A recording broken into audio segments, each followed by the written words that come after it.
ധർമ്മശാസ്താവിന്റെ അവതാരമായ അയ്യപ്പൻ ഭക്തമനസ്സുകളിൽ ശൈവ വൈഷ്ണവ വിശ്വാസങ്ങളുടെ ഏകത്വം നിറച്ചു.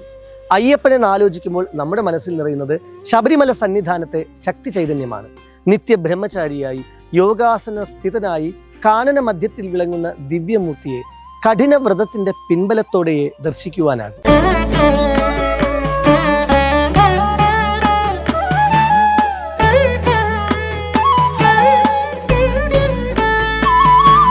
തിരുവാഭരണങ്ങൾ അണിഞ്ഞ തിരുമയുമായുള്ള അയ്യപ്പസ്വാമിയെ ദീപാരാധനാ വേളയിൽ ദർശിക്കുന്നത് അത്യന്തം പുണ്യകരമാണ്.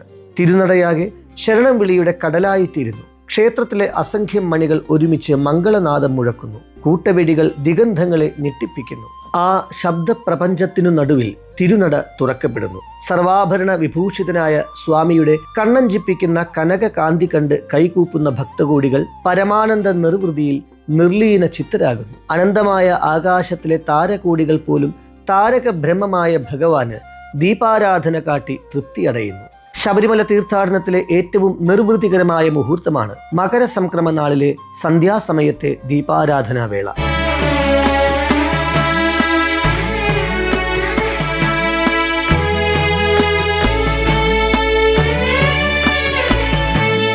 കല്ലും മുള്ളും നിറഞ്ഞ കാനന പാതകൾ താണ്ടി ശബരിമലയിലെത്തുന്ന അയ്യപ്പ ഭക്തന്മാർ ശാരീരിക അസ്വാസ്ഥ്യം കൊണ്ട് ക്ഷീണിതരാകാറുണ്ട്. കഷ്ടപ്പാടുകൾ നിറഞ്ഞ യാത്രക്കിടെ ഇനി ഒരു യാത്രയില്ല എന്ന് പലരും ചിന്തിക്കുകയും പതിവാണ്. എന്നാൽ ഭഗവാനെ തൊഴുത് ദർശന സുഹൃതവുമായി മലയിറങ്ങുമ്പോൾ വീണ്ടും ശബരിമലയിൽ എത്തണം എന്ന ആവേശത്തോടെയാണ് തീർത്ഥാടകർ മടങ്ങുന്നത്.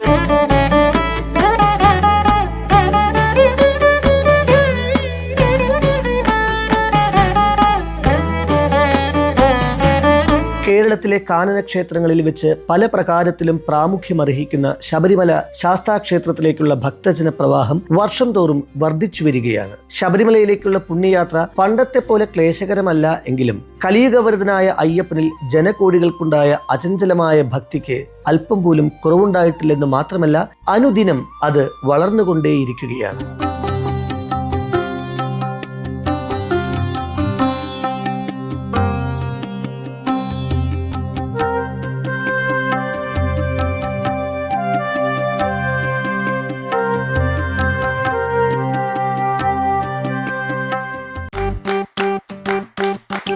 Presented by Chaikari, Kazhakkottam, near Infosys, Thiruvananthapuram. Chai, chai, chai, chai, chai, chai, chai,